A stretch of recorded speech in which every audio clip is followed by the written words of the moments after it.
Kaya po mga katanim, atin na pong pinipiling ang sundan.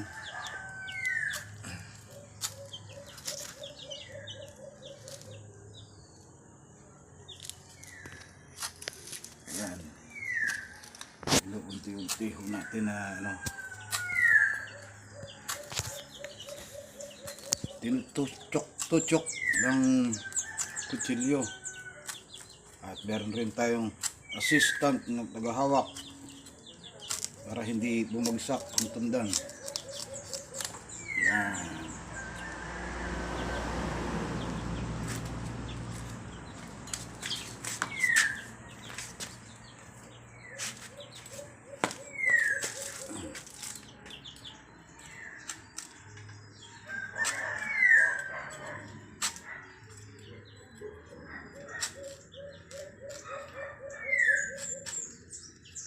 Imagine niyo na lang kung meron kayong 100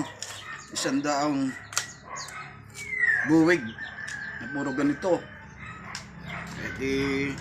Kahit paano